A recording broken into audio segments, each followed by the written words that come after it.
नमस्कार दोस्तों, क्या हाल है। तारीख 16 जनवरी 2025, दिन गुरुवार। तो चलिए जानते हैं आज की ताजा खबरें। इससे पहले आप हमारी वीडियो कहां से देख रहे हैं हमें कमेंट में जरूर बताएं। पहली खबर है, बीजेपी उम्मीदवार रमेश बिधूड़ी ने दिल्ली सीएम आतिशी पर विवादित बयान दिया। कहा कि वे दिल्ली की सड़कों पर हिरनी की तरह घूम रही हैं। इसके अलावा उन्होंने आतिशी के पिता को लेकर भी अमर्यादित बयान दिया। इस पर मुख्यमंत्री अरविंद केजरीवाल और कांग्रेस नेताओं ने कड़ी आपत्ति जताई। केजरीवाल ने कहा कि बीजेपी नेता महिला सीएम को अपमानित कर रहे हैं, जिसका जवाब जनता इस चुनाव में देगी। अगली खबर है, आम आदमी पार्टी ने दिल्ली विधानसभा चुनाव के लिए अपने सभी 70 उम्मीदवार घोषित कर दिए हैं। पार्टी ने 20 सिंह विधायकों के टिकट काटे और 3 विधायकों के परिवार के सदस्यों को मौका दिया। नरेला से शरद चौहान और हरिनगर से सुरेंद्र सेतिया को अंतिम समय पर टिकट दिया गया। कृष्णानगर, चांदनी चौक और उत्तम नगर सीटों पर मौजूदा विधायकों के स्थान पर उनके परिजनों को उम्मीदवार बनाया गया। आपने इस बार अन्य दलों से आए कई नेताओं को भी मौका दिया है। अगली खबर है, नई दिल्ली विधानसभा क्षेत्र में आदर्श आचार संहिता उल्लंघन के आरोप में बीजेपी उम्मीदवार प्रवेश वर्मा के खिलाफ मंदिर मार्ग पुलिस थाने में शिकायत दर्ज की गई है। ये शिकायत उस घटना से जुड़ी है जब वर्मा को वाल्मीकि मंदिर परिसर में मतदाताओं को जूते बांटते देखा गया था। आम आदमी पार्टी ने इस पर चुनाव आयोग से कार्रवाई की मांग की है, जबकि वर्मा ने बीजेपी के टिकट पर नई दिल्ली सीट से नामांकन किया है। अगली खबर है, पूर्व उप मुख्यमंत्री और नेता प्रतिपक्ष तेजस्वी यादव ने जहानाबाद में कार्यकर्ता दर्शन सह संवाद कार्यक्रम में कहा कि बिहार में अफसरशाही और भ्रष्टाचार चरम सीमा पर है। उन्होंने मुख्यमंत्री की प्रगति यात्रा पर हमला करते हुए कहा कि 275 करोड़ रुपए खर्च करने के बावजूद जनता से बातचीत नहीं हो रही। तेजस्वी ने आरोप लगाया कि एनडीए सरकार छात्रों को पीट रही है, जबकि महागठबंधन सरकार ने 5 लाख लोगों को नौकरी दी थी। उन्होंने आगामी योजना के तहत महिलाओं को 2500 रुपए, सामाजिक सुरक्षा के तहत 1500 रुपए और 200 यूनिट तक मुफ्त बिजली देने का वादा किया। अगली खबर है, स्टीव जॉब्स का खत 4.32 करोड़ में नीलाम, पत्नी लॉरेन प्रयागराज कुंभ में पहुंची। एप्पल के फाउंडर स्टीव जॉब्स का 50 साल पुराना एक खत, जिसमें उन्होंने कुंभ मेले में शामिल होने की इच्छा जताई थी, 4.32 करोड़ रुपए में नीलाम हुआ। यह खत उन्होंने 1974 में अपने दोस्त टिम ब्राउन को लिखा था। जॉब्स भारत आकर नीम करोली बाबा के कैंची धाम में 7 महीने तक रुके थे, लेकिन कुंभ में शामिल नहीं हो सके। उनकी पत्नी लॉरेन पॉवेल जॉब्स ने उनकी यह इच्छा पूरी की और प्रयागराज महाकुंभ में शामिल हुई। अगली खबर है, पूर्व आईएएस ट्रेनी पूजा खेडकर की अग्रिम जमानत याचिका पर सुप्रीम कोर्ट में सुनवाई हुई, जिसमें कोर्ट ने उनकी गिरफ्तारी पर रोक लगा दी। कोर्ट ने दिल्ली सरकार और यूपीएसएससी को नोटिस जारी कर 14 जनवरी को अगली सुनवाई तय की। पूजा खेडकर पर सिविल सेवा परीक्षा में आरक्षण का गलत लाभ उठाने का आरोप है।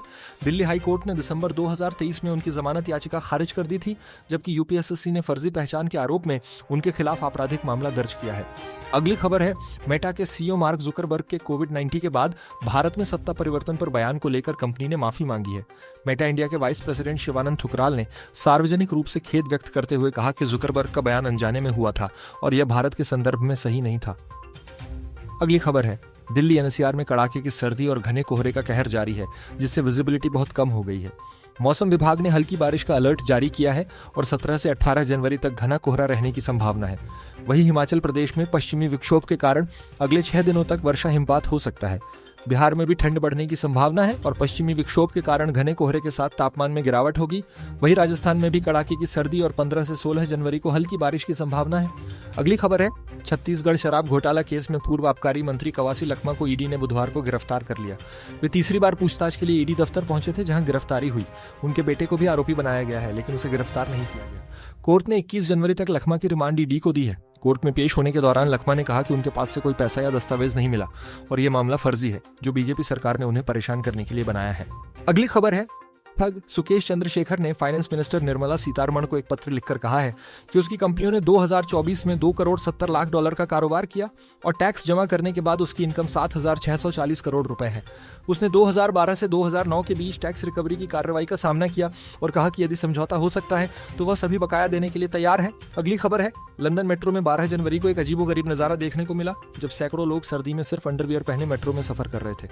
यह नो पैंट्स डे का हिस्सा था, जो हर साल मनाया जाता है। इस दिन लोग अंडरवियर में मेट्रो सफर करते हैं और ये इवेंट दुनिया भर में हो रहा है। इस साल लंदन में एवरेज टेम्परेचर -3 डिग्री था। अगली खबर है, महाकुंभ में महिला मॉडल और social media influencer Harsha Richharia को रथ पर बैठाने को लेकर विवाद उठ गया है। शांभवी पीठाधीश्वर स्वामी आनंद स्वरूप महाराज ने कहा कि धर्म को प्रदर्शन का हिस्सा बनाना खतरनाक है।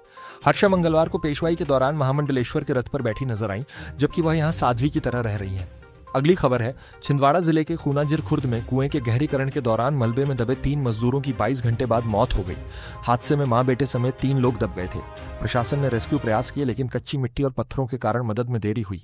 मृतकों के परिजनों ने प्रशासन पर लापरवाही का आरोप लगाया। मुख्यमंत्री मोहन यादव ने मृतकों के परिवारों को 4-4 लाख रुपए की आर्थिक सहायता देने की घोषणा की और दुख व्यक्त किया।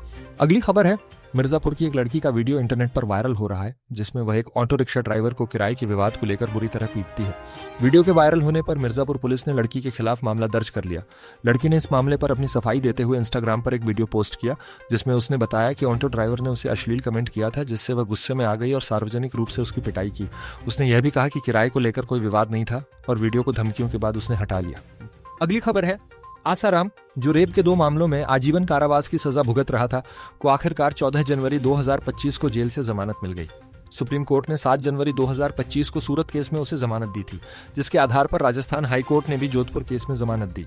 आसाराम के वकीलों ने उसकी उम्र और स्वास्थ्य कारणों का हवाला देते हुए जमानत याचिका दायर की थी और कोर्ट ने 31 मार्च तक की अंतरिम जमानत दी।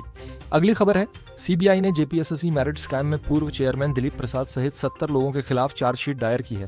इस मामले में झारखंड हाईकोर्ट ने सीबीआई की चार्जशीट को कोर्ट रिकॉर्ड में लाने का आदेश दिया है। 2012 में बुद्धदेव उरांव द्वारा दायर जनहित याचिका पर हाईकोर्ट ने इस मामले की सीबीआई जांच का आदेश दिया था जिसमें जेपीएसएससी की फर्स्ट और सेकंड बैच की सिविल सेवा परीक्षाओं में गड़बड़ी का आरोप था। अब कोर्ट ने अगली सुनवाई 5 फरवरी को तय की है। अगली खबर है, नेशनल हाईवे 68 पर बुधवार को बाड़मेर जिले के गुड़ामलानी गांधा पुल के पास एक दुर्घटना में स्विफ्ट कार और एसयूवी सेल्टॉस की भिड़ंत हो गई। हादसे में स्विफ्ट में सवार भाई बहन वंशिका और थैर्यराज की मौत हो गई जबकि 8 लोग घायल हो गए। स्विफ्ट में 7 और सेल्टॉस में 3 लोग सवार थे। घायलों को अस्पताल में भर्ती किया गया, जिनमें से एक गंभीर घायल को गुजरात रेफर किया गया है। पुलिस ने मामले की जांच शुरू कर दी है। तो दोस्तों, आज के वीडियो में इतना ही। ऐसी ही ताज़ा खबरों और अपडेट्स के लिए जुड़े रहें समाचार साथी के साथ। अगली बार फिर मिलेंगे नई खबरों और विश्लेषण के साथ। तब तक के लिए नमस्कार और अपना ख्याल रखें।